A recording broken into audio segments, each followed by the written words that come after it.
What is going on YouTube? BCD back with another video, and I'm kind of on a hot streak here. I don't want to tempt fate, but I've been putting up a video quite a bit now, and I appreciate you guys interacting with it, to be honest. But yeah, it gives motivation to keep going and actually try to put a little bit more effort into what I'm talking about and what I'm discussing.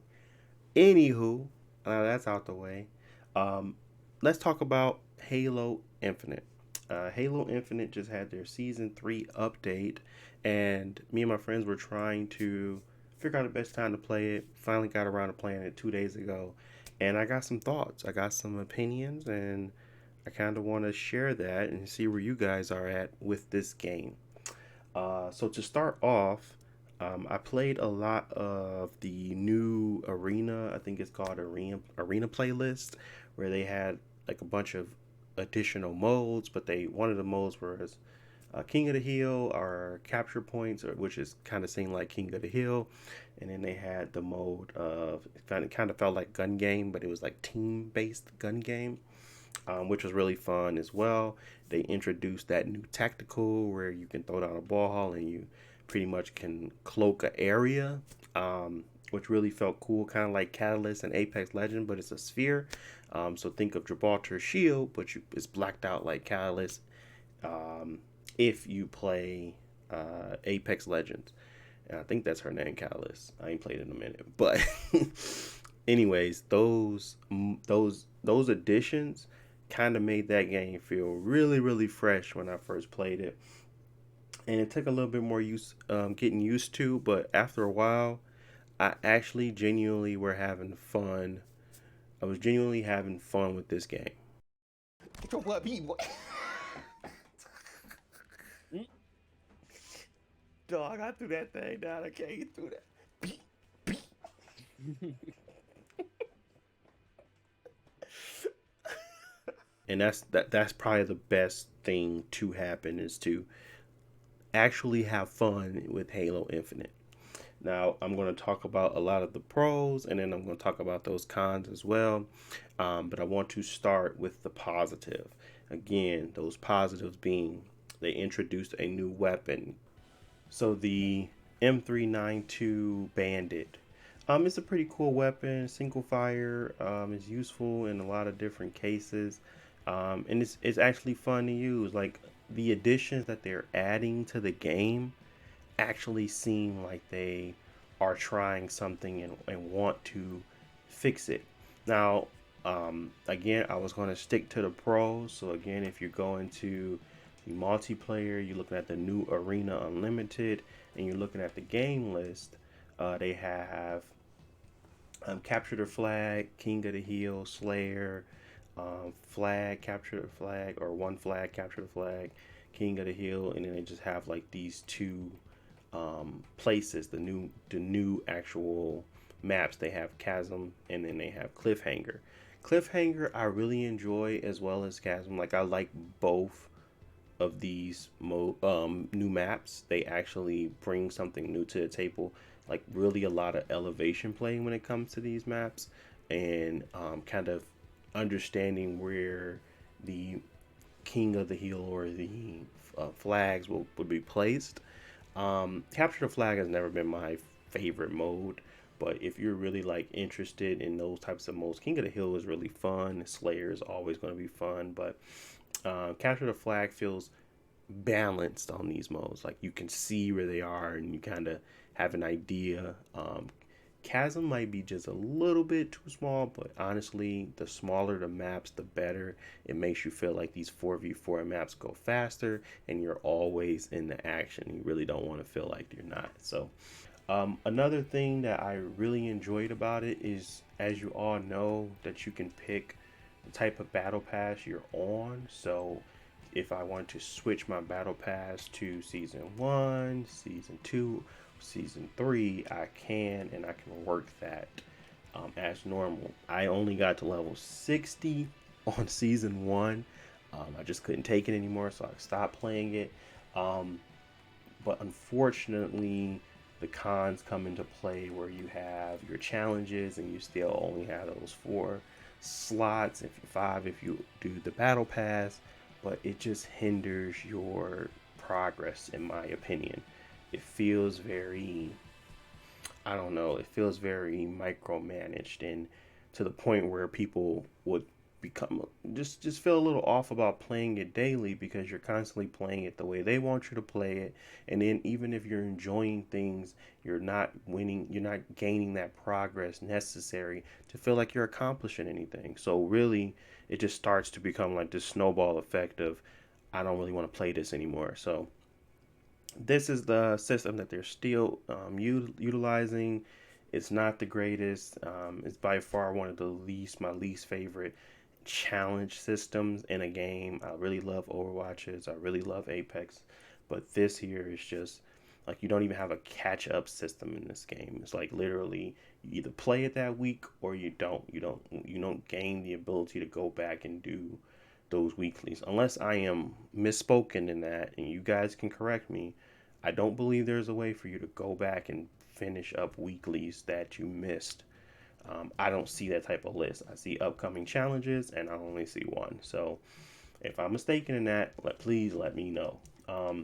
And one of the things that I kind of wanted to have is to provide suggestions. So again, my cons are truly just the menu system still needs some work. I feel like it's a lot of clunky places where Y only works in certain things. So if I was to go into the campaign and press Y, nothing happens. But if I go to multiplayer and press Y, you get back to your battle pass. I just feel like some of this stuff needs to be cleaned up to make it feel more like a continuous system than all spread up and discombobulated. So it's not a big deal, but it's a big deal when it comes to the feel of continuity. So say for instance you're just finishing a match and you go back to the menu with your friends. It doesn't even start up the next match. It's not even a queue system. It's more of you got to press play again and choose another map. And I just feel like some of that stuff needs to be ironed out.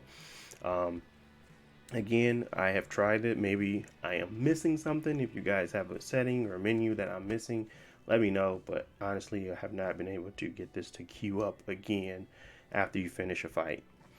And another thing to add on to that before I get into what can be fixed and how we can fix it, is the lack of feel of like succeeding or winning or gaining anything from a match. Like you can't even congratulate people that did a great job in this game or even show any highlights of that. So there's no highlight reels, there's no kill cams, there's no play of the game, there's no uh, to there's nothing. There's no system to acknowledge someone else's success in a game. And it feels like everybody's just disconnected. Everybody's weirdly playing music in the background while you're trying to actually play, but it doesn't feel like everyone's on the same page. Um, so yeah, I mean, those are some of my cons of the game. And the pros, again, it's still fun to play. They adding new things, they're adding new mechanics, they're adding new modes that are fun to and enjoyable. Forge is a big deal. I just think that they have to figure out a way to better sell it in that package, because right now it's like an 8 and a half, but with the cons that I'm throwing out there, it drops it to a 6. So as long as they can keep that 8.5 and push off of that, I feel like it's a game built to succeed, especially when they drop if they drop a battle royale piece to it. I don't see Halo not having being a fun sandbox to be in a battle royale in. It's just the how you incorporate that and what you do right now for the underlying base to build to that is truly the next thing that's going to revolutionize what they can actually do within this game. That base level is so important that people forget about it. It's just like that is important. So I feel like they got a strong case for a good game. I do. I think they have a strong case for a good game. I think Halo Infinite is in a really good place right now. I think with a few minor tweaks, like again, those things can be fixed. The menu situation, your feeling of progression in the battle passes, your feeling of being able to catch up when you don't, you know, when you miss the season, like having more challenges for those seasons so that you can catch up, because it's never going to go away. It's not like these items are, locked behind a wall. It's just locked behind time. So figuring out a way to make that time feel more rewarded will get people back in and enjoying it. And then on top of that, you are providing that feel of success within the matches. Like, I would not want it's just the end. It's a victory, and then you just go back to a blank screen. It's like, that's not enough to make me feel like I am succeeding in the matches. And there's something there to be said about that. So Overwatch does a great job with it, in my opinion. I don't like the way they took away the ability to show stats and like up those stats of what people were able to do. But I feel like that they said that there was some type of toxic situation happening there, so they changed it.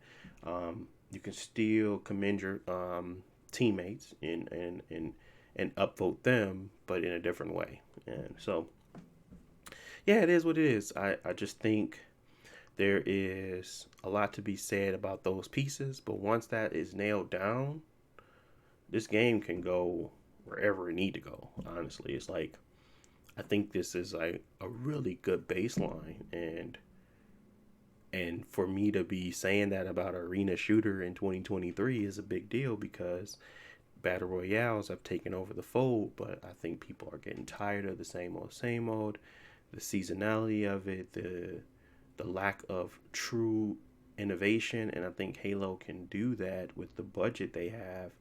And on top of that, imagine Apex Legends with a arena based style gameplay of a Halo. Like, they'd be unstoppable. So that, including on top, like Call of Duty, if that was like all together, I would think if they can do that with Halo, ain't no stopping it. But it's really just nailing those things, getting the customization down right.